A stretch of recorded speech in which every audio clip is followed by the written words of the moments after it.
Doctor Haris ചിറക്കലിൻ്റെ FB പോസ്റ്റും അതിനെ തുടർന്നുണ്ടായ കോലാഹലങ്ങളും ആരോഗ്യമേഖലയെ പ്രതിസന്ധിയിലാക്കിയ കാലവുമൊക്കെ അങ്ങനെ പെട്ടെന്ന് മാഞ്ഞു പോകുമെന്ന് തോന്നുന്നില്ല. ഒരാളൊരു സത്യം വിളിച്ചു പറഞ്ഞാൽ അത് സത്യമാണെന്ന് പൊതുസമൂഹത്തിന് ബോധ്യപ്പെട്ടാൽ ആ സത്യത്തിനൊപ്പമായിരിക്കും ആ പൊതുസമൂഹം മുഴുവൻ നിൽക്കുന്നത് എന്ന് തെളിയിച്ച സംഭവം അനുഭവ സാക്ഷ്യമായിരുന്നു ഡോക്ടർ ഹാരിസ് ചിറക്കൽ എന്ന യൂറോളജി വിഭാഗം ഹെഡ് തിരുവനന്തപുരം മെഡിക്കൽ കോളേജിലെ ഡോക്ടർ എഴുതിയ കുറിപ്പ്. ആ കുറിപ്പ് വലിയ ചലനങ്ങളുണ്ടാക്കി. തെളിവെടുപ്പ് പ്രഖ്യാപിച്ചു.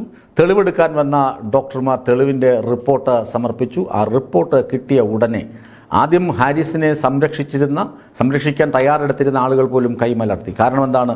വകുപ്പിൽ നിന്ന് ചില സാധനങ്ങൾ കളവ് പോയിരിക്കുന്നു, ഇതൊക്കെ ഹാരിസ് അടിച്ചു മാറ്റിയതാണ്, ഒളിച്ചു വെച്ചതാണ് എന്നൊക്കെയുള്ള തരത്തിലുള്ള വ്യാഖ്യാനങ്ങൾ വന്നു. ഹാരിസിനെ പ്രതിക്കൂട്ടിൽ നിർത്തുന്ന സാഹചര്യം വന്നു. അതൊക്കെ എനിക്കും നിങ്ങൾക്കും നന്നായി അറിയാം. ഇനി കറകളഞ്ഞ കമ്മ്യൂണിസ്റ്റ് കുടുംബവുമായി സഹകരണത്തിലുള്ള ഹാരിസ്, ചുരുക്കം പറഞ്ഞാൽ തലസ്ഥാനത്തെ ഒരു പ്രമുഖ കമ്മ്യൂണിസ്റ്റ് നേതാവിൻ്റെ അടുത്ത ബന്ധുവാണ് ഡോക്ടർ ഹാരിസ് ചിറക്കൽ. അദ്ദേഹം ഒരിക്കലും പാർട്ടിയെ തള്ളിപ്പറയില്ല. ഈ സർക്കാർ അതുപോലെ തന്നെ മന്ത്രി അത്രമാത്രം വേണ്ടപ്പെട്ട ആളാണ് തനിക്ക് എന്നാണ് ഹാരിസ് ചിറക്കൽ ഇന്ന് പ്രതികരിച്ചിരിക്കുന്നത്. അദ്ദേഹം പറയുന്നത്, മന്ത്രി നേരിട്ട് കണ്ടു, എന്നിട്ട് മന്ത്രിയോട് ഞാൻ ക്ഷമ പറഞ്ഞു, ഞാൻ ആരോഗ്യ വകുപ്പിനെ ബലിയാടാക്കാൻ ആഗ്രഹിച്ചിട്ടില്ല, ആരോഗ്യ മേഖലയിലുള്ള അല്ലെങ്കിൽ സംസ്ഥാന സർക്കാരിനെ ബലിയാടാക്കാൻ ശ്രമിച്ചിട്ടില്ല എന്ന് മന്ത്രിയോട് തുറന്നു പറഞ്ഞു. ഒരു വിവാദത്തിനും ഞാനില്ല. എന്നാൽ ഇതിനകത്ത് വിവാദത്തിൻ്റെ എലമെൻ്റ് ഇല്ലേ? ഇന്ന് ദേശാഭിമാനിയിൽ എഴുതിയിരിക്കുന്നത് കണ്ടു. ഹാരിസ് എന്ന് പറഞ്ഞ വ്യക്തിയെ മാറ്റി നിർത്തിയാൽ ആരോഗ്യ മേഖലയെ അടപടലം അടച്ചാക്ഷേപിക്കാനുള്ള ഗൂഢശ്രമമാണ് നടക്കുന്നത് എന്ന തരത്തിലുള്ള റിപ്പോർട്ട് കണ്ടു. ശരിയാണ്, അങ്ങനെ തന്നെയാണ് നടക്കുന്നത്. മാസങ്ങളും വർഷങ്ങളും ചുവപ്പ് നാടയിൽ കുടുങ്ങിയ ആക്ഷേപങ്ങളും അഭിപ്രായങ്ങളും ആരോപണങ്ങളും അതുപോലെ തന്നെ നിവേദനങ്ങളും പെട്ടെന്ന് ഒരു സുപ്രഭാതം കൊണ്ട് തേച്ചുമാച്ച് കളഞ്ഞ് പെട്ടെന്ന് കാര്യങ്ങൾ ക്ഷിപ്രസാധ്യമാകണമെങ്കിൽ ഈ നൂലാമാല, ഈ രസച്ചരട്, ഭരണത്തിൻ്റെ രസച്ചരട് എവിടെയോ ഉടക്കിയിരുന്നു എന്ന് ഉറപ്പാണ്. ആ ഉടക്കിയത് പൊട്ടിച്ചു കളയാൻ ഹാരിസിൻ്റെ കുറിപ്പിന് കഴിഞ്ഞു എന്നുള്ളത് വാസ്തവമാണ്, സത്യമാണ്. പക്ഷേ എങ്കിലും അദ്ദേഹത്തിന് പാർട്ടിയെയും പാർട്ടി കുടുംബത്തെയും അതുപോലെ തന്നെ മന്ത്രിയെയും വകുപ്പിനെയും ഒന്നും തള്ളി പറയാൻ കഴിയുകയില്ല. പക്ഷേ അത് മുതലെടുക്കുന്ന ആളുകൾ കൃത്യമായത് മുതലെടുക്കുകയും ചെയ്യുന്നുണ്ട്. പിന്നെ ഇക്കാര്യത്തിൽ ഇത്രയും മണ്ടൻ ഭരണ സംവിധാനമാണോ സംസ്ഥാന ആരോഗ്യ വകുപ്പിന് ഉള്ളത് എന്ന് ദ്യോതിപ്പിക്കുന്ന കുറച്ച് ഘടകങ്ങൾ ഈ അന്വേഷണവുമായി ബന്ധപ്പെട്ട് വരുന്നുണ്ട്. ഡോക്ടർ ഹാരിസിൻ്റെ മുറി ഡോക്ടർ ഹാരിസ് ഇങ്ങനെ വിവാദം വന്നപ്പോൾ അദ്ദേഹത്തെ പ്രതിക്കൂട്ടിലാക്കിക്കൊണ്ടുള്ള അഭിപ്രായങ്ങളും റിപ്പോർട്ടുമാണ് വന്നതെന്നറിഞ്ഞപ്പോൾ അദ്ദേഹത്തോട് വിശദീകരണം ചോദിച്ചപ്പോഴൊക്കെ അദ്ദേഹത്തിനുണ്ടായ മാനസിക സമ്മർദ്ദം കണക്കിലെടുത്ത് അദ്ദേഹം കുറച്ച് ദിവസം അവധിയെടുത്തിട്ട് താക്കോല് ഓഫീസിൽ തന്നെ ഏൽപ്പിച്ചു. ആര് വന്നാലും തുറന്നു കൊടുക്കണം. കാരണം അങ്ങനെ രഹസ്യങ്ങൾ സൂക്ഷിച്ചിട്ടുണ്ടെങ്കിൽ ഒരു പുങ്കവന്മാരും താക്കോല് കൊടുത്തിട്ട് പോകില്ലല്ലോ, താക്കോല് കൊണ്ടുപോകും. ഈ താക്കോലവിടെ കൊടുത്തിട്ടാണ് വരുന്നത്, തുറന്നു കൊടുക്കണം.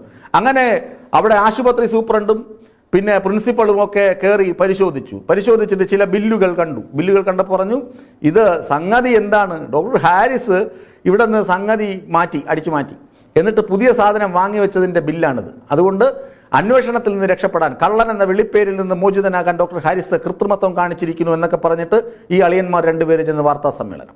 എന്നിട്ട് പെട്ടെന്ന് ചില സാർ വിളിയോടുകൂടി ഫോൺ അവിടെ നിന്ന് വരുന്നു, ഇങ്ങനത്തെ സാർ പറയാം സാർ എന്ന് പറഞ്ഞ് ഇതൊക്കെ ചെയ്യുന്നു. അതൊക്കെ വലിയ കോമാളിത്തമായിപ്പോയെന്ന് ഡോക്ടർമാർ തിരിച്ചറിഞ്ഞിട്ടുണ്ട്. ഡോക്ടർമാരുടെ സംഘടനയും അവരെ ആക്ഷേപിച്ചിട്ടുണ്ട്. അവരും ആ സംഘടന അംഗങ്ങളായിരിക്കാം. ഈ ഡോക്ടർ ജബ്ബാറിനെയും അതുപോലെ തന്നെ സുനിൽകുമാറിനെയും ഒക്കെ ആളുകൾ പുറഞ്ചം ട്രോളുന്നുമുണ്ട്. ഇതാർക്ക് വേണ്ടിയാണ് ഈ വിടുവേല ചെയ്തതെന്ന്. എന്താണ് അവിടെ ഇല്ലാതെ പോയത്? നന്നാക്കാൻ കൊടുത്തത് നെഫ്രോസ്കോപ്പ് എന്ന് പറയുന്ന ഒരു ഉപകരണം അവിടെ നിന്ന് കളവ് പോയി, കാണാതെ പോയി എന്നൊക്കെ പറഞ്ഞിട്ടാണ് വിവാദം വരുന്നത്. അത് അവിടെ തന്നെ ഉണ്ടായിരുന്നു, ഉപയോഗിക്കാതെ വച്ചിരിക്കുകയായിരുന്നു എന്ന് പിന്നീട് കണ്ടെത്തി. എന്നിട്ട് വേറൊരു ഉപകരണം, അതിൻ്റെ പേരെന്താണ്, മോസിലോസ്കോപ്പ് എന്ന് പറയുന്ന വേറൊരു ഉപകരണം ഈ ഡോക്ടർ ഹാരിസ് ശരിയാക്കാൻ വേണ്ടി എറണാകുളത്തുള്ള ഒരു കമ്പനി, ക്യാപ്സൂൾ ഗ്ലോബൽ എന്ന് പറയുന്ന ഒരു കമ്പനിക്ക് അയച്ചിരുന്നു. അവർ അത് ശരിയാക്കുന്നതിന് 2 ലക്ഷം രൂപ ചോദിച്ചു. അവിടെ കൊടുക്കാൻ സർക്കാർ ഡോക്ടർ എവിടെ നിന്ന് കൊടുക്കും? പോക്കറ്റിൽ കൊടുക്കാൻ പറ്റും. അപ്പോൾ 2 ലക്ഷം രൂപ കൊടുക്കാൻ പറഞ്ഞപ്പോൾ ആ വിലപേശലിൽ കമ്പനിയുമായി തെറ്റി. കമ്പനി അത് തിരിച്ചയച്ചു. അതിൻ്റെ ബില്ലും വൗച്ചറും ഒക്കെയാണ്, ആ അയച്ചതിൻ്റെ ബില്ലും വൗച്ചറും ഒക്കെ അവിടെ അദ്ദേഹത്തിൻ്റെ മുറിയിലുണ്ടായിരുന്നു. ഇത് കണ്ടിട്ടാണ് ഈ സാധനം മാറ്റിവെച്ചിട്ട് പുതിയത് വാങ്ങി വെച്ചു എന്നൊക്കെ പറഞ്ഞ് ഈ 2 അളിയന്മാർ അവിടെ വാർത്താ സമ്മേളനം നടത്തിയത്. അത് പൊളിഞ്ഞുപോയി.